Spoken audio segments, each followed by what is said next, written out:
Welcome to Squirrel Trails. I'm David. And I'm Al. Today, we're going to talk about what Samsung and an app called Wi-Fi Finder have in common. Hey, they're just a little bit dangerous. So let's wander down that trail.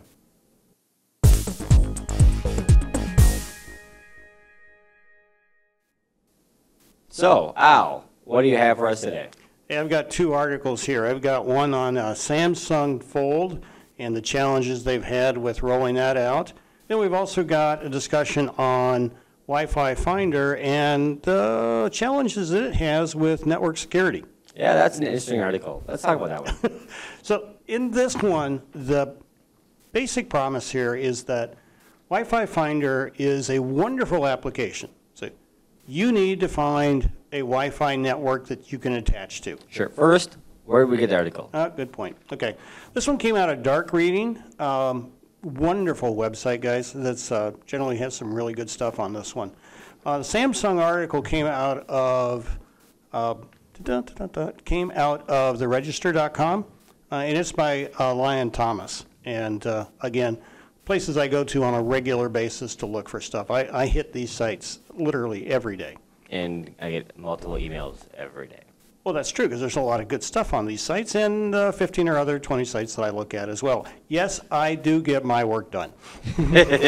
Slowly but surely. Yes. So, all right. So let's get back to the Dark Reading article, talking about this app called Wi-Fi Finder. Right. So the basic premise of Wi-Fi Finder is it's going to help you get connected to the internet. Okay. Like a lot of people, I do a fair amount of traveling, or at least used to, and you're trying to get something, you're trying to get a Wi-Fi connection because you have to be connected to the internet anymore. Sure. Who knew that that was going to be a thing 25 years ago, that I had to connect to the network all the time? And I don't always want to use my, what do you call it, your hotspot. Yes. Because that costs money. Yeah, because if you've got a data plan, it's going to chew up minutes, it's going to chew up power on your phone, it's going to be tied to your phone in some cases. Might as well go to the free Wi-Fi someplace out there. Right, and not only that, phone Wi-Fi service isn't necessarily very fast. As we just learned, trying to do our Facebook Live on our phone using the phone service. That didn't work out too well. Yeah, that did not work out very well at all. And so one of the learning things that you find is you start wanting to watch high-speed videos or something like that on the internet, and you use your phone for that. That's great if the traffic is only going one way. But if you're starting to share traffic going out, like you're trying to do a live feed, you're going to get traffic going both ways. That's going to chew up a lot of your bandwidth, and it's going to get really slow. And eventually, it's going to be as fast as a dial-up connection. Remember those good old days? Yes, I do. I don't think you do. Yeah. So not so much, but yeah. I actually goes back. I actually had a device that went to 300 baud. That's slow. That's it's a word that none of us even know. Good point. All right, and let's keep it that way. So, all right. Back on track. Back on the trail. back on a trail at any rate. So we're talking about Wi-Fi Finder again. Wonderful app. Really met what its design criteria was. You could take it. You would look to see what Wi-Fi environments, what networks were in your area, and it would actually look out in a broader area, so you could drive to find one. In case you live out in the middle of nowhere like I do, and you have to find some place to connect. So what's this app? Before we kind of dig into this app, what's the app's purpose? What is the goal? What's the goal for it? The goal for this app is very simple: is to let you be able to connect to Wi-Fi connections easily and quickly without necessarily having to know all the passwords. So how does that process work? So I just download the app myself. Okay, so you just download the app. You start using it, and FYI, this is not an ad for the app. Yeah, and unless the little bit of homework that we didn't do previously. Oh, sure. These opinions are our own and not those of our employers, so please don't get my butt fired. So, all right. Please hire me. So, I've tried. So the whole basis of this is that You go in, you find a Wi-Fi connection near you, but you Okay. don't have the password. So on the application, Yep. you pull up the app, you say, and it says, I want to connect to that network. Okay.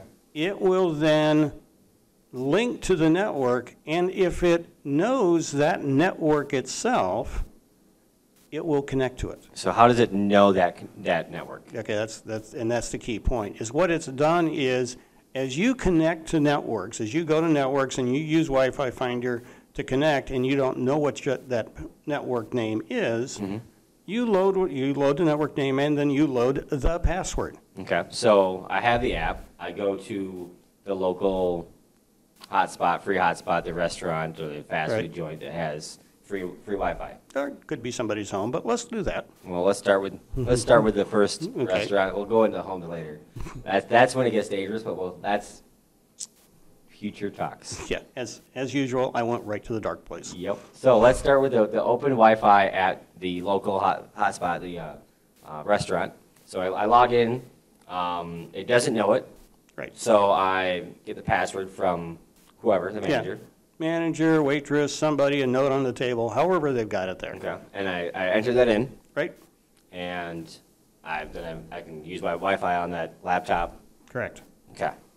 So now what it does, though, is it takes that, it's nice, it's got it loaded for you, but it then stores that network, the geolocation Okay. of the network, Yep. the network ID, whatever the name is for the network, when we get Okay. into the technical piece, and it will take the password. And all of that is captured not just on your phone, but then it is stored and sent, because now we're on the network, now we're on the internet, stored back at Wi-Fi Finder's location. So normally it would store, if I log in with my laptop and without going through any apps, it Right. would store that username and password for that account Correct. right on it. Right. It But would this just- actually stores it on the apps. Yeah, it gets stored into the Database. application in the app's database. And then the app's database is periodically sent out to its server someplace, wherever that might be. Okay. I think it's actually probably in Ukraine, at least that's where the author of this application is from. Then it gets repopulated back to your device, Okay. which is nice because then you've got all the passwords and networks of other ones in your environment that you might be able to get to. So then I travel out of state. Yep. And I get off the plane and go and just download or look up the app and say, where's the Where's closest Right. Wi-Fi hotspot? Right. I go there, I just say log in. I don't have to enter anything. Don't have to do anything else. And because if that password is already stored for that device. Okay. So let's say I was going to a restaurant in Phoenix, I had done this in Phoenix and stored it all on there, or at the library, more likely for me, the library. Yep. David goes to the local bar, just saying where things are going to be, just realities check. But he decides to go to the library for some reason. I got lost. Yeah, he got lost. Some other time, after I'm already gone with his, he pulls it up, and now that library password is stored there, and it's going to be able to easier to get connected. Now, you think about it, this is a wonderful service. Yeah. Because On the it face helps of you it. get connected, everything, and the whole It's- concept of it's- information is free. It's a free app, Right. and so there's no fee for this, and it finds the closest hotspot for me to connect to. Right. For free. So instead of, you're probably starting it with you've got your phone on cellular, but as you go to the actual hotspot, then it converts to the wireless Converts. connection.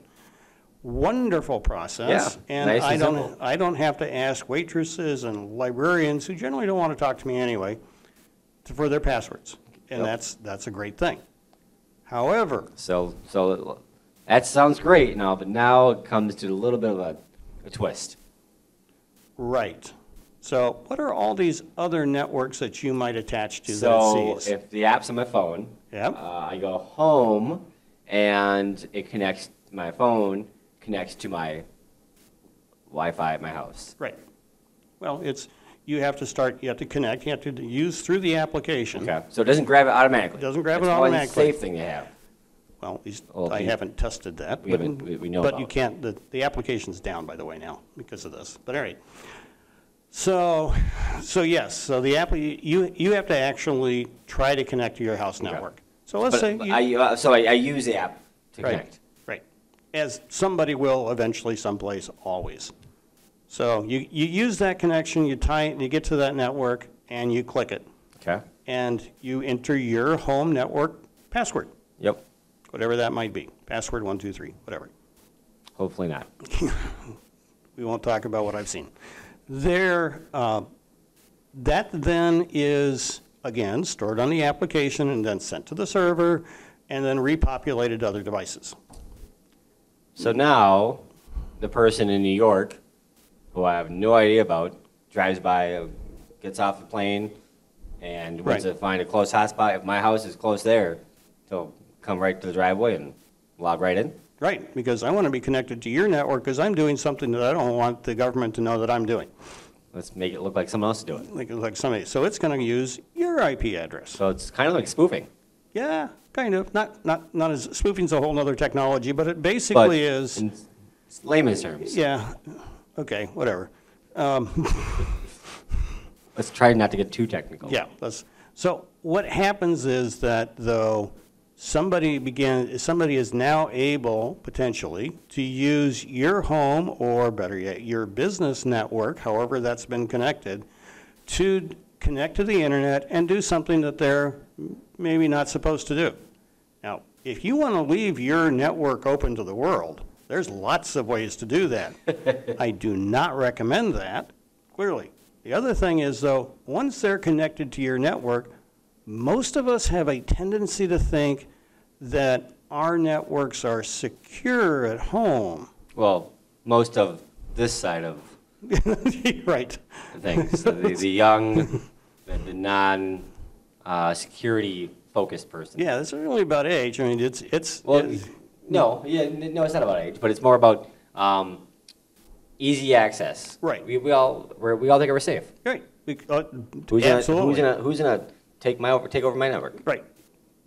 Yeah. Who's on my network but How mine? important am I? Right. I'm not. Okay. My network isn't very important, but is there information on my network that I don't want anybody else to see? Well, true. But taxes, whatever. Taxes, banking information. Right. So these stuff we don't think about. These are all things to be concerned about. And if your network password is compromised in any form or fashion, somebody gets access to that, and they're connected to your network, and I'm not sure most of us have implemented controls on our network so that we've got good identity and access management requirements that once they're connected to the network, they have to provide an ID and password to log in. I would venture to say that 99% of the times if I ask somebody at home if they've done that, most of them would ask me what the hell I was thinking. What are you talking about? Right. Right? Yeah. And I may be overestimating that 1% would even understand. Goal of my life is to get that number to 2%. It's the goal of our life. Let's go for 2. So when your network gets compromised, when your network ID and password that you've provided to who knows who, I mean, anybody that's come by to visit your house and you want to do that, no, I'm wandering off of here, but let's just go there. Okay. Somebody gets connected to your net, comes to buy your house, they're going to sell something to you. Who knows? So I bought something off Facebook. Right. Well, better yet, somebody's coming by to sell windows to you. Okay. And they're going to want to say, oh, let me get access to the internet here so we can submit this order online. Sure. So you give them your network ID, which they can see obviously when they bring their computer up, and then you provide them the password. They now have that password forever and ever, amen. And that's true of anybody that you've provided it. So my question to most of us would be, when's the last time you changed your network password? I was just thinking the same thing.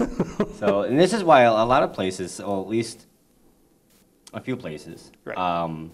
They have open hotspots. Right. They have a daily password. Right. So it's, I mean, a lot of times it's just the name of the joint and the date. 1 through 9 at the end or something that changes. Yep. And if you're going there often enough, you could probably figure out what that pattern is if you're just a little wacky.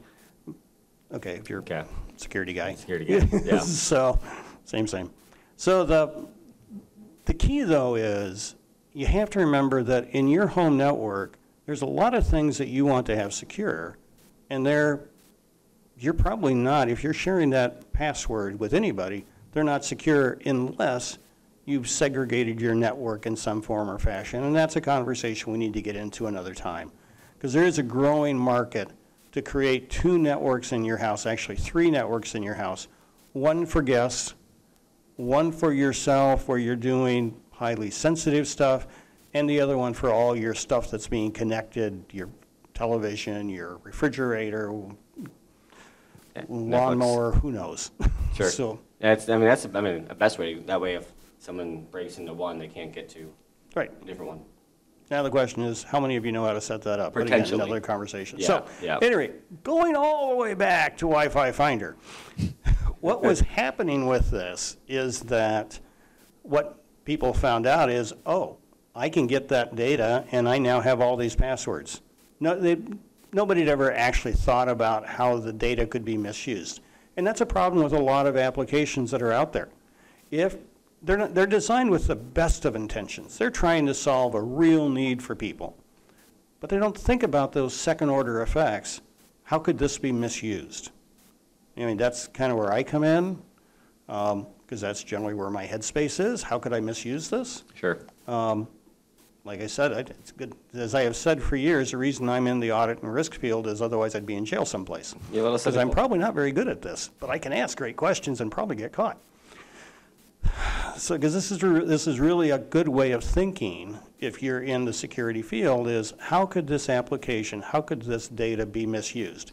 If you haven't had that thought process and you're handling personal information like, oh, say passwords, you really need to think about that. So it's not only thinking about what the customer needs are, Right. but it's also, so if someone would misuse us, how would they do so? Right. So there's 2 questions a business, someone developing an app or some sort of business like this, Yeah.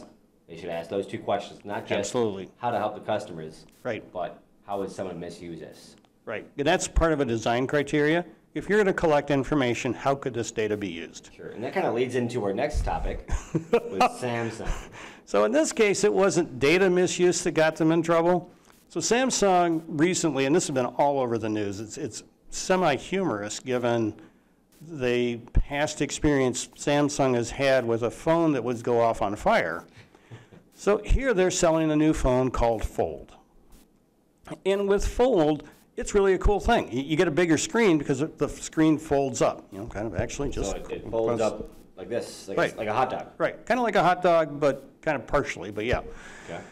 So, and it's a really cool thing. I remember seeing one on display when Samsung was making a presentation here in town.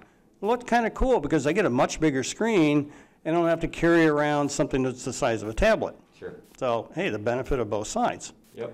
So, and they did what most people would do. They sent it to most organizations. They'd done some kind of testing with it. They came up with a market price because it's going to be kind of cool, so they're going to sell it for $1,980. That's that's a pretty penny. Yes, that's an expensive little phone. I probably would not come anywhere near to spending that, and I know I would not get approval to do that from my You wife. must not be an Apple user. Yeah, good point.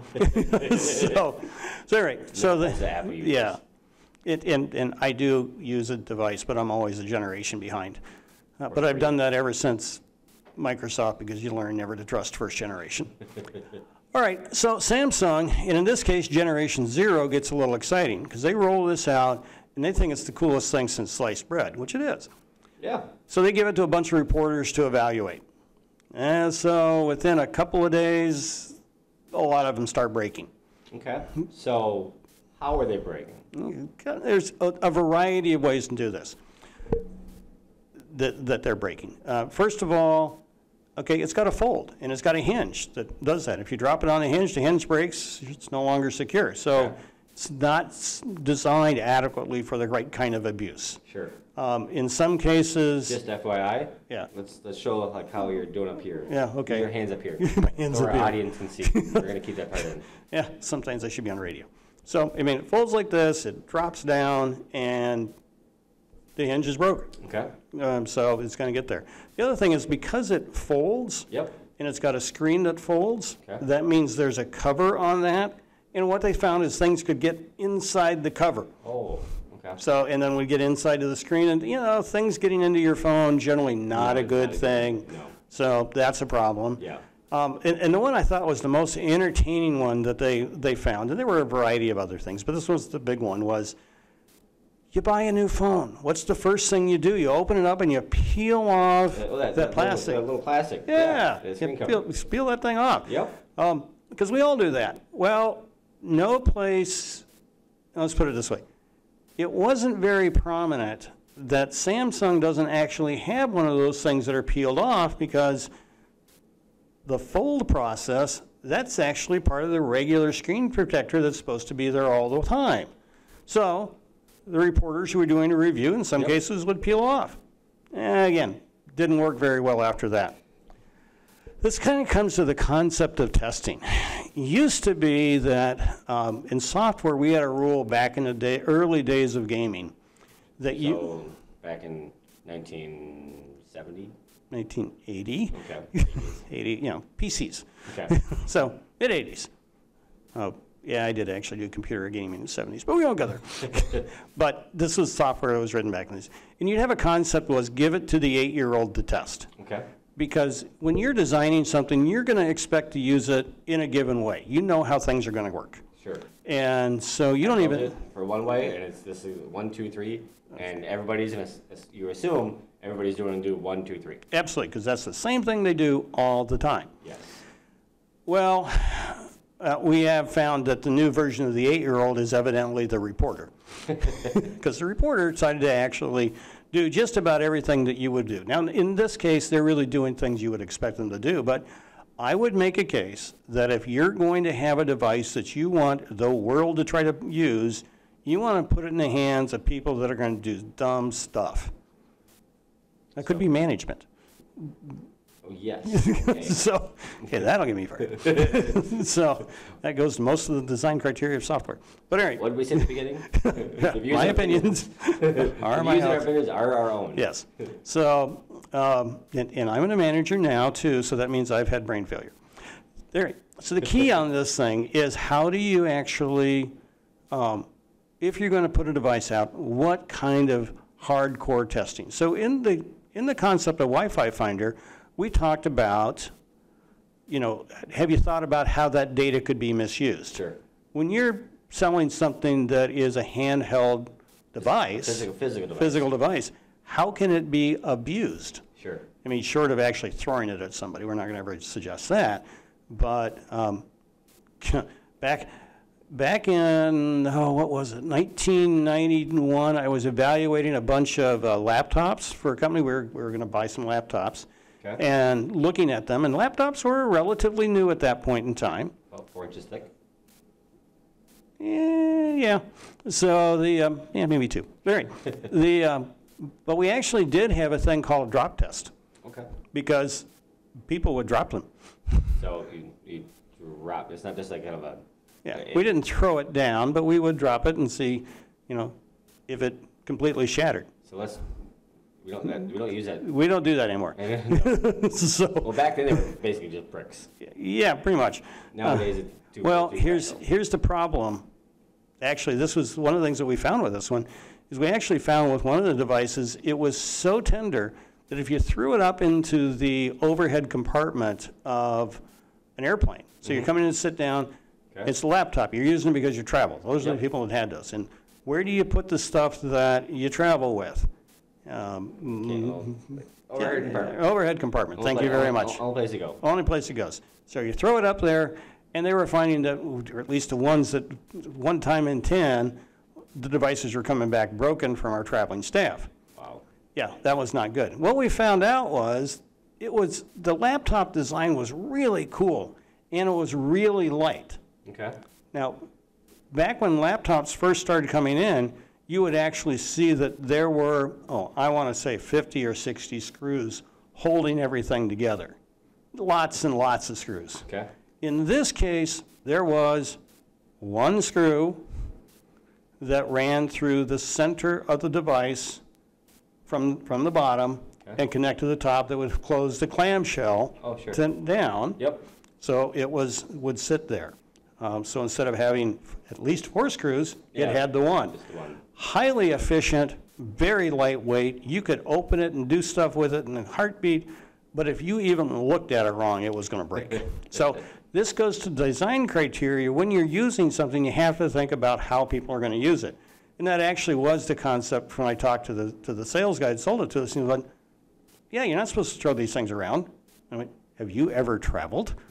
Sure. So it was a challenge we get there. And that's really what Samsung is learning with this, again, is that you have to think about how a device is going to be used. And not in the best test cases, you want to think about, I'm going to say, kind of destructive testing. Sure. You have to get some normal criteria that extends what you're going to do. So use it for its purpose and then push the limits. Push the limits a little bit so you're there. And understand, right, good documentation would be helpful, but I would make a case that if it's a handheld device you're going to provide to anybody, how many people actually read the instructions? Yeah. Yeah, no. Okay, all right. So it's nice that they do that, and and I have gotten better at looking at those. We appreciate getting all the paperwork in the box, but So they've covered the legal requirement, but the reality is, if you're selling something, it's hard to expect people are actually going to go through all the instructions. I mean, I bought a Kindle Fire here a few days ago, and yeah, I buy how many of these, I don't want to know. So, and the setup instructions are, essentially, you get a little card with graphics and a few words, but basically is plug it in and start answering the questions. sure. So, that's an expectation of reality, is that's what the average user is expected to have. So that gets to the Samsung story. If you're going to design something, make sure that it's going to be able to be survivable, especially if you're going to give it to a lot of people that are then paid to write articles about it. Yeah. You want to have the very best experiences at that point in time. The next thing is, going back to Wi-Fi Finder, if you're going to throw something out there, even if you've got the best of intentions with it, you got to think how it could be misused. Exactly. So those are really things to keep in mind. Well, perfect. Well, if you have any stories about finding a product and breaking it when it wasn't supposed to be broken, or know an app that maybe used improperly, make a comment below, and let's talk about it. One thing I'd like to bring home to this is each of us as a human basically do what we do. We do things the way we've always done them in the past. So if you've built up the habit to throw up an application, whether it be a website, an application you're selling, or an app that's on going to mobile devices, you're used to thinking about it in a given way. Sure. You haven't thought about how somebody could use it there. We are creatures of habit. Yep. And the same thing, I'll go to Samsung. They have a given thought process they use when they're testing a product. And so we generally do the same thing time and time again. Yep. So if you haven't taken that opportunity to challenge yourself on the way that you are evaluating, testing, selecting something, designing something, that's the value of what's happening in today's, I'm going to say, disruptive technologies, is you need to be doing that. Definitely. So take the opportunity to challenge your assumptions as you build. For sure. Or actually even as you connect things to the network, because as we just found talking to David, if we haven't thought about who's connecting to our network before that, we now need to all go home and change our network passwords. First thing, what I'm going to do when I get home. There you go. And I would suggest that to most people. Work out a time period or a process. I know it's painful with all the devices that you've got to change your network password. And it's another reason to have different levels of network security for your house. Sure. Because you get to reduce your risk levels. But think about changing your network passwords on some type of periodic process. Perfect. Well, with that, we're going to wrap it up. Okay. Happy trails, folks. Hope you enjoy. Don't forget to like and subscribe. You can also follow us on Twitter at Squirrel Trails, and same thing at Facebook as Squirrel Trails. And I would encourage you, as we are posting some things to Facebook, articles every day on this thing, if there's things that you'd like for us to talk about, things you'd like to engage in a discussion on, I will talk about damn near anything in the security, audit, business process field, and enjoy it. I may not make it enjoyable for David, but It's fun. but we're all learning in this process. And who knows, you might find us on a live stream by accident. Right, because eventually we got to figure out how to do that. Definitely. So with that, happy trails.